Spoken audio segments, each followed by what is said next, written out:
Hello guys, I'm Super Ron, welcome back to the channel and we are back on the Caddy build at Autoshack. You guys have been loving the progress on this. In previous episodes we've got the 20 valve turbo engine in, we've got the air suspension on, and now we've got the Porsche wheels fitting in the arches as well. We have started on some practical things like getting all the wiring in the right place, making up the fuel system, and the next things, we've just had the delivery for the cooling and intercooler. So that's what we're going to do today. Radiator, coolant pipes, intercooler, boost pipes. So let's have a look at our new shiny bit. And here are our first bits of bling for the build. We've got this super shiny aluminium radiator. It's a direct replacement for a Mk1, just obviously all aluminium, aluminium core, aluminium end tanks. It's just a generic one off eBay, but we've had no problems with these before. It is a generic made in China, but they seem to do alright, and it'll do a good job of cooling. And then here is our intercooler. So as we've got both our boost pipes on the same side, we've got a twin pass intercooler. So we've got two end tanks on the same with a little divide. And the boost comes in one, travels across the intercooler, down the end tank at the end, and then out the other side. So these are called a twin pass because it passes it twice.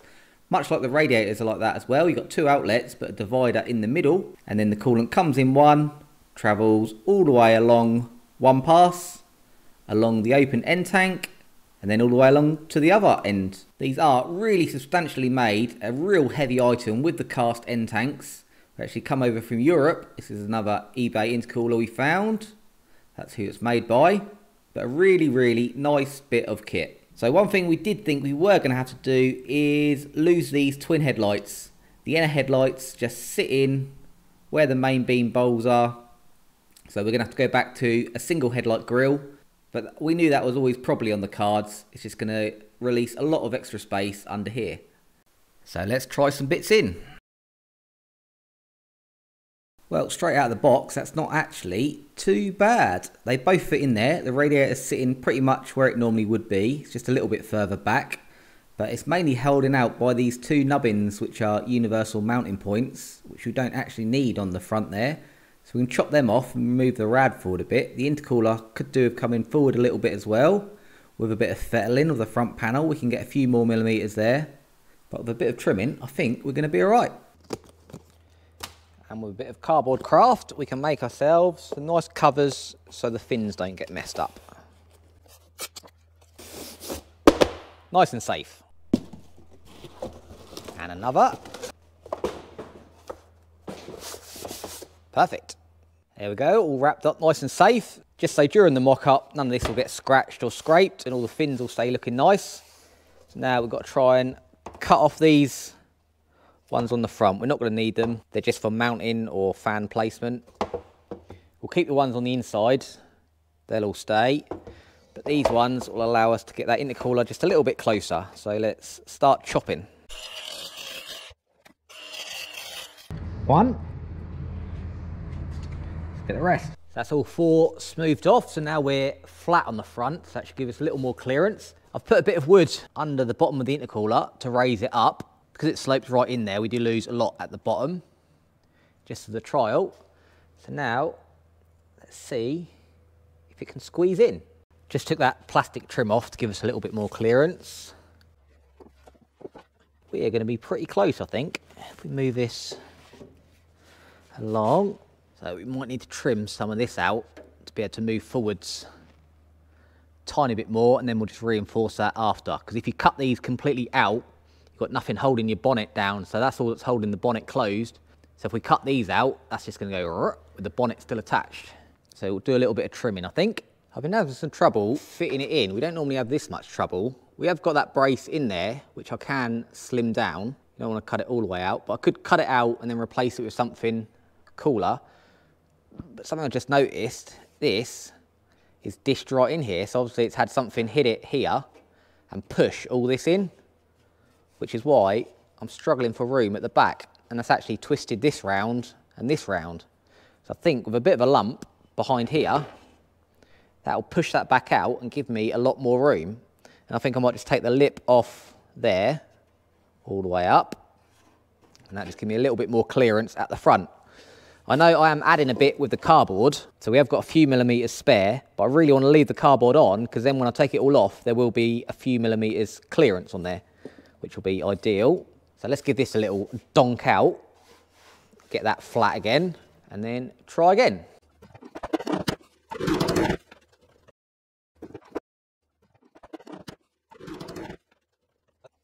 Okay, with a little tappy tap with the hammer and block, managed to smooth this out quite a bit, take that lip forwards, and that has allowed us to come right to the front. Where the grill clips in, they come out, so the grill clips still go in. The trouble I'm having is we could do with getting the radiator a bit further forwards, so the top of the intercooler a bit further forwards. The bottom of the radiator is in its standard points. The top is splayed out this way because the intercooler is still pushing it out slightly. Now we can't really go any further forwards. We've got a few millimeters. Remember, this is the cardboard, but this is the actual intercooler, so we've still got some distance. But because this scoops down, and also the front panel each way scoops back, the bottoms of the intercooler are hitting on there. Now we were considering cutting these out bigger for airflow anyway, so I think I might do that because that allows the intercooler just to come into this area. If I do that both sides, that'll give us a lot more room. We can't go up any higher because the hook that comes through is the same level as this, so this is as high as we go.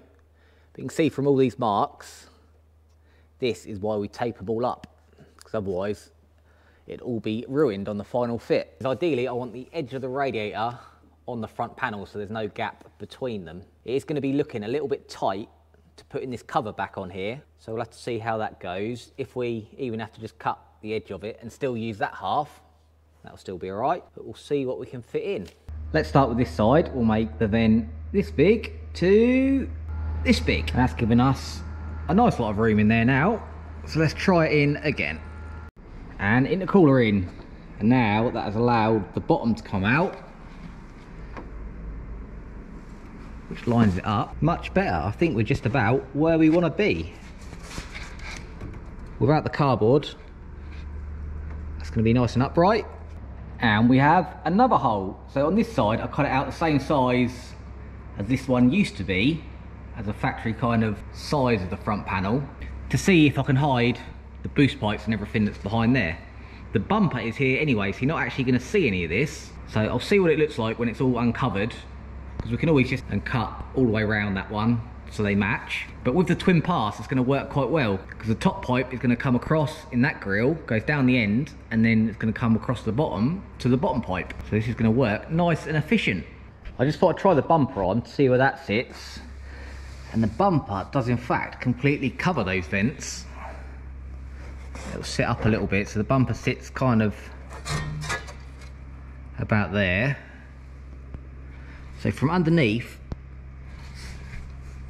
there's not really any access to them. So I think I'll be better off move the intercooler up as high as it can go to make good use of there. We can only go as high as here because of the catch coming through, but we can move it up a little bit.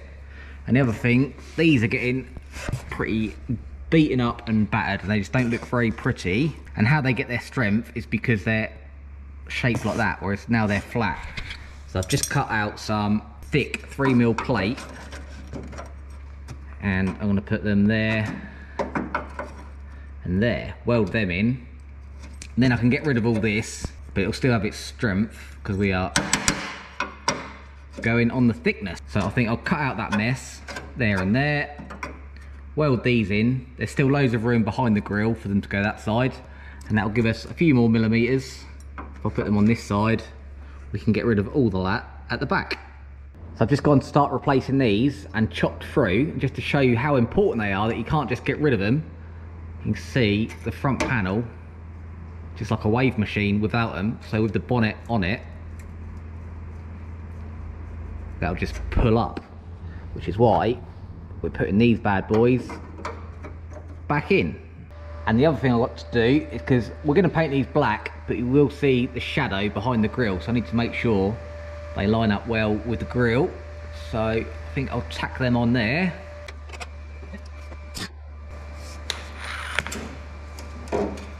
That's where they'll go.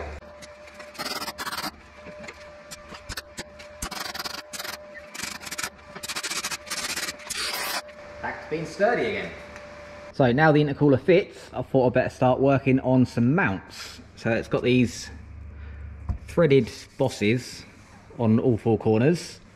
So my idea was, I made up these out of some 40mm box section, clean them up, put a hole in, and what I thought, I was going to put them on there and then bolt into it.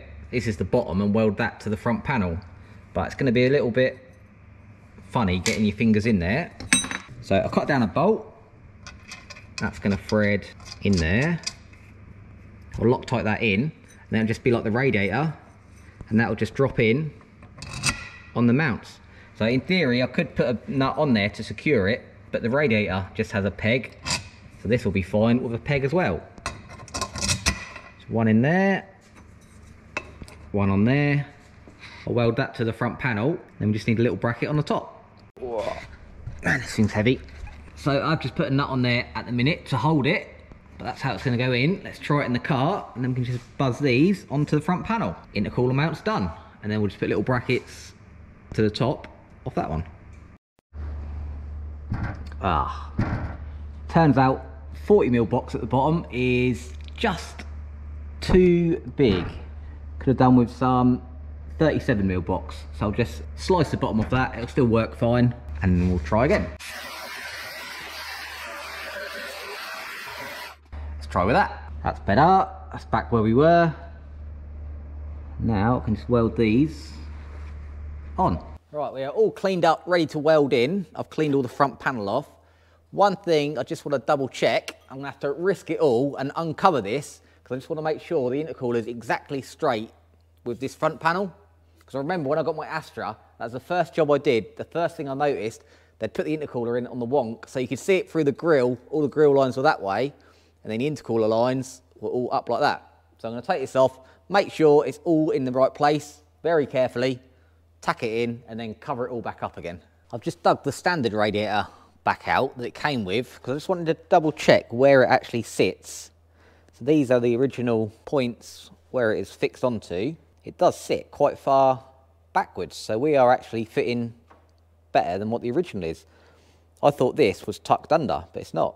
I was a bit worried our radiator was sitting too far out, but ours is even further forward than this one. And back in.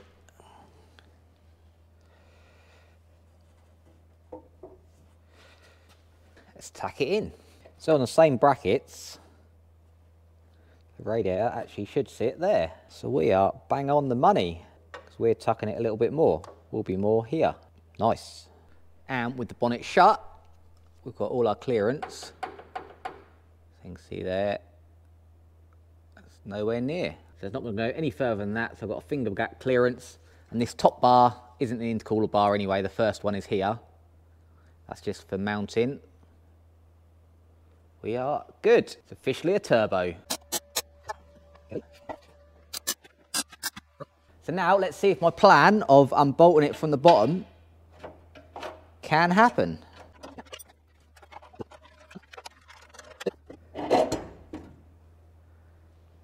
Out it comes. And now I can weld the mounts in properly. They look good in there, look like factory. That's not going anywhere. Carry on. So with it sitting on its old mount bolt holes, actually gives a little bit of a gap there, and the radiator does tilt that way. So I think I would like to try and move it in so it's flush against here, re-drill these or make new little brackets. I was just having a look at this cover, because this is going to be a bit in the way for our hose there. Because this one needs to come across and join up with this one. We normally just put two 90s in there. We'll have to see. Hopefully we can keep it, even if we have to just do a little scallop out, just so it can pass down. This handy dandy bit of 40mm box is coming in hot again. Just chopped a couple of bits, and they're going to be the replacement top mounts. So I'll tidy these up, drill some holes, and that'll tuck the radiator much closer. If you've got the imagination, the outcome is limitless.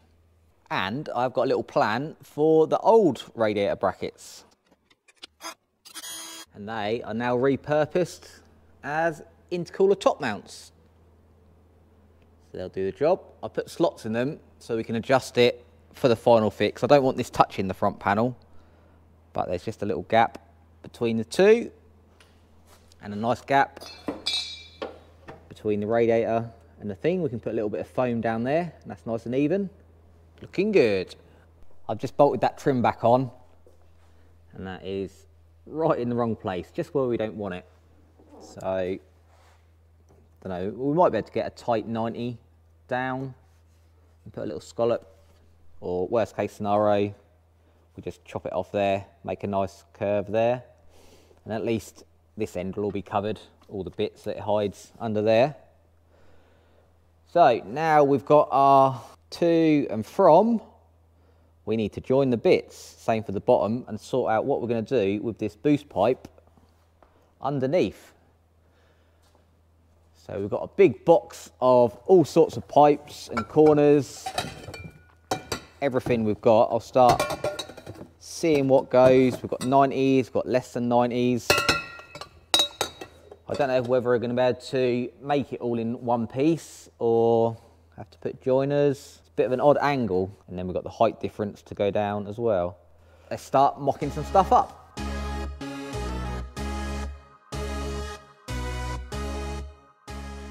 There's the first one made up. That fits in there nice. I took a little scallop out the panel there just to give it a little bit of clearance. Don't worry about the blue hoses, they're just for mock up. That's a 90 and a 45, and joined together, they'll look pretty sweet in there. It took a little while because I have to do it all by hand here. We haven't got a bandsaw or anything. So I have to tape it round, cut it, any adjustments, take out little pieces, just with the grinder all by hand, and then clean them up. But the fitment of that is perfect. So that's going to look good, because you will see that just behind the grill, and we'll get black couplers for it as well, just to blend in with everything else. I'm happy with that. That's nice and tucked. No great long spaghetti.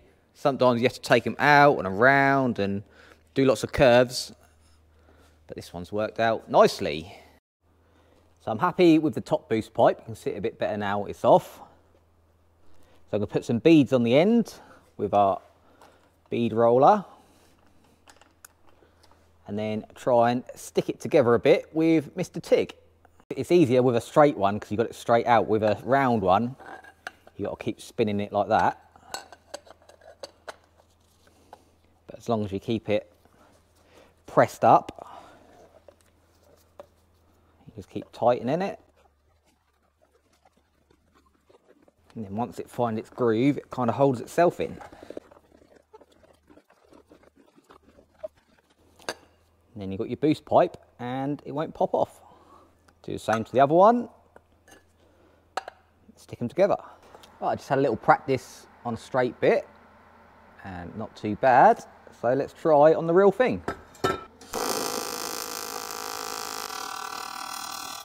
One tack. Ooh.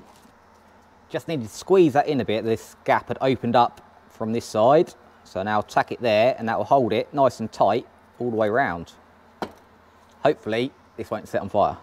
Bit awkward.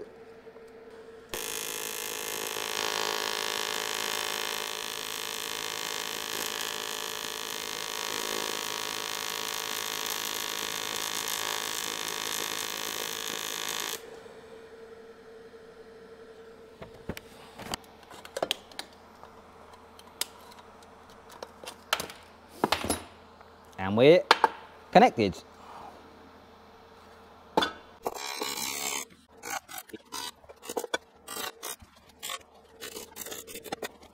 It's on, not too bad. And just trod it back in, and that fits perfect. Really happy with that. I've only picked up a TIG literally a few weeks ago, so this is my first aluminium weld. That's all good on there. That clears everything. Got a nice gap between the front panel there. Found some black joiners. Super happy with that, how tight it is, how unintrusive, and how it just disappears. So let's see what we can do with this bottom one. Right, I just took the rubber pipe off again, and we were looking a bit close to the drive shaft there. We had this bracket up, and that clamps the boost pipe up in there, in its place. So I've took this off for now. We can modify this later. But that has now allowed us to move this a lot closer in. So when the drive shaft goes up, now has plenty of clearance around it. So now we can try and fish it through here, out here, round to the front. And then we'll look at modifying this and attaching it back closer to avoid the drive shaft. Drive shaft's all the way up, boost pipes forwards, and we've got a nice little clearance there now. I've just got a pipe to fit in there and then got the rubber joiner back on. But to get it to clear everything, when we're right up here, the car's not going to be driving up at this height, but we still want a little bit of clearance. I think we're going to have to take this lip off, and that'll just let me have a little bit more clearance. So where the brake line clamp is, we can just move that up a bit, because they get a bit tight. Because the wheel is so much higher than standard, the brake lines do get a bit tight, so that'll be good to move that up. And that'll just give us a little bit more clearance to thread through here. Removed, and we'll put that up there. Now we can chop along here.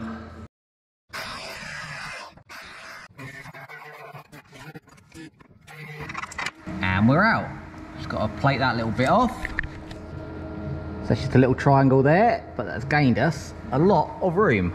So much room for activities now. So let's jack this back up.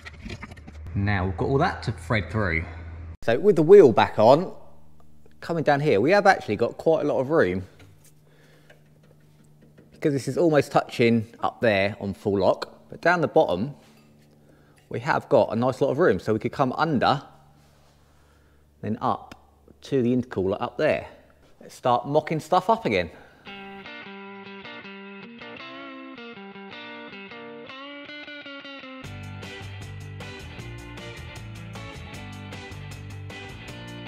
So I made a start going down to the bottom. I've got a 90 and that swoops down there. But I think from the top, if we carry on like this, and keep this nice and parallel with the chassis leg, that's going to look good in there. We could even put a silicone 90 here and then start with the hard pipe there. We'll see how it goes. And that carries on underneath. And that can go under the pulley and join up to the boost pipe there. And it'll be tucked right in so the wheel's not anywhere near it. While I was searching for some more elbows, I found we had a load of 32mm, which are for the radiator. Lots of old bits in stock. But as proof of concept, I think we're going to be able to run our top one under there nicely. That is up against the bracket at the moment, but the mounting point we need is back here. So I can take all of that out, scallop along there, cut that off, because again, the mounting point we need is right back here for this tray. Then we can keep that, and if we get that to line up nice, having that running along there, that running along there, and we've still got a nice lot of room for our fan. Ideally, we want as big as possible. So I think that's going to look pretty cool in there, getting all that straight so it lines up with the inlet, the tray, the radiator, and that water pipe. It's going to look nice and uniform. Better. And back on, we have got clearance. We can trim a little bit more, but really I don't think the engine is going to move a lot. It's pretty solid on its mounts because it's got those proper bushes on there. So this is all mock-up, all bits and pieces that we had laying around. So now we know what to order. We can get away with two 90s and a bit of 32mm pipe. Gonna fit in there, really nice. I like how this pipe swoops around with this as well. It looks a factory install. Okay, so I've come down from the intercooler, got it down and swooping around. The only thing we want to do is get up to the boost pipe at the back. This one coming down here has the TT hose on it, but it's going to be a lot of, it's got almost corkscrew through to join up.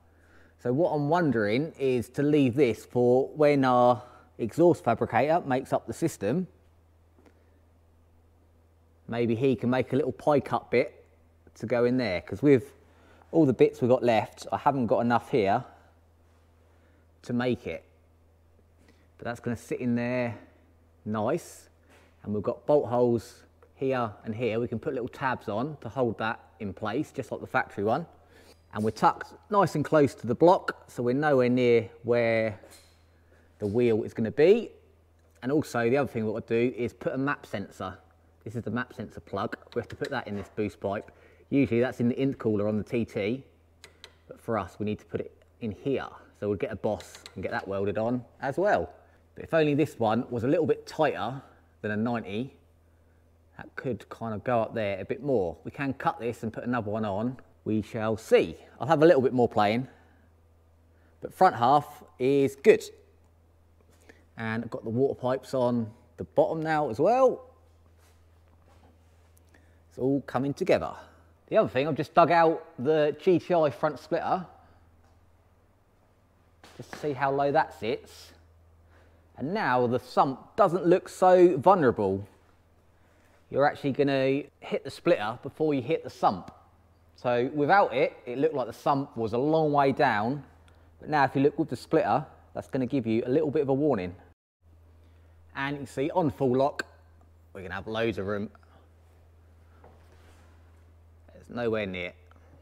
And the last thing we need to look at is a coolant fan. So the standard ones are massive, so we can't use them anymore, and they're pretty inefficient for how much power they take. But you can get really nice high power slimline fans.